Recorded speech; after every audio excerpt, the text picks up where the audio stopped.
Once upon a time, there was a poor family with 7 daughters. The father worked hard every day, but hunger lived in their little house like an unwelcome guest. One evening, he came home carrying 7 wild duck eggs. His eyes lit up with greed. He whispered to his wife, "These are ours. We'll cook them tonight. Don't tell the girls." But late that night, the oldest daughter woke up.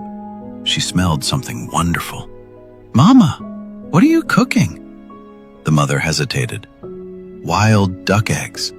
I'll give you one, but don't tell your sisters." Then the second daughter stirred.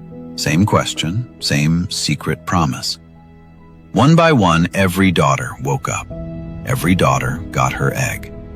By morning, the shells were gone. Nothing left for the parents. When the father discovered what happened, anger burned in his chest. He looked at his daughters and said with a cold smile, "Who wants to visit grandmother today?" The older girls felt something was wrong. "We're not going." But the 2 youngest said, "We'll go with you, Papa." He loaded them into the donkey cart and drove deep into the mountains. The road grew narrower, the trees grew darker. "Papa, are we almost there?" they asked. "Soon," he muttered. He stopped in a lonely place surrounded by rocks and shadows. "Wait here. I'll go ahead and tell grandmother you're coming." Then he drove away. Hours passed. The sun began to set. No father, no cart. Just cold wind and growing fear. "He's not coming back," the older girl whispered. Tears filled their eyes. They held each other's hands and walked deeper into the hills, looking for shelter before dark. Then they saw it, a huge stone. When they pushed, it moved like a door. Behind it was a glowing cave. The walls sparkled with jewels, gold, and pearls. 2 golden beds waited in the corner. The girls climbed in and fell fast asleep. Late that night, heavy footsteps echoed outside. A wolf and a fox returned to their secret home. The wolf sniffed the air. "I smell humans." The fox laughed. "Impossible. No one can get in here. Let's sleep." They curled up inside 2 kettles by the hearth, one gold, one silver. Early next morning, the girls woke and saw the creatures sleeping. Hearts pounding, they quietly placed heavy lids on the kettles and piled stones on top. Then they lit a fire beneath them. How warm it feels," the wolf and fox murmured at first. Then the heat grew stronger. "Let us out! We'll give you everything, gold, jewels. We won't hurt you!" The girls didn't listen. They kept the fire going until the cries stopped. The cave was theirs. They had food, warmth, and more riches than they had ever dreamed of. But deep down, they missed their family. Back home, the father couldn't eat, couldn't sleep. The house felt hollow.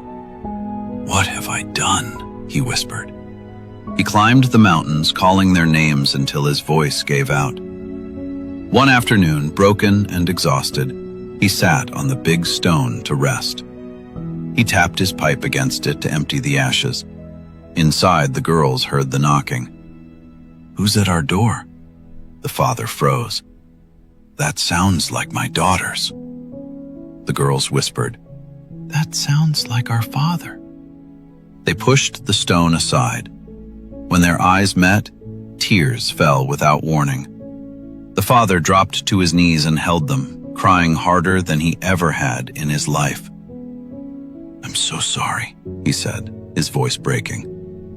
"I let anger and selfishness blind me. I almost lost you forever." The girls told him everything. Together they brought the riches home. When they returned, the whole family gathered. The mother listened in silence as the truth came out. No one pointed fingers. They held each other close. From that day on, They were never poor again. But more important than the gold and jewels, they found something no treasure could buy.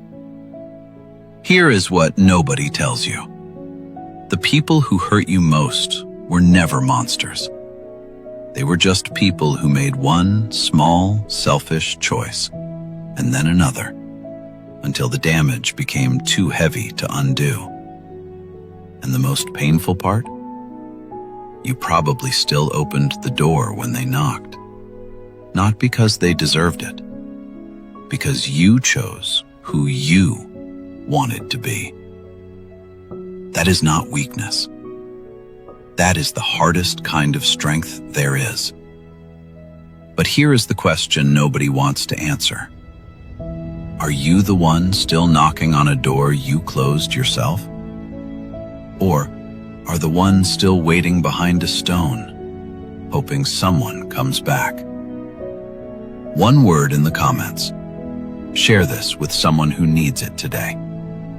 You just thought of someone. You know exactly who.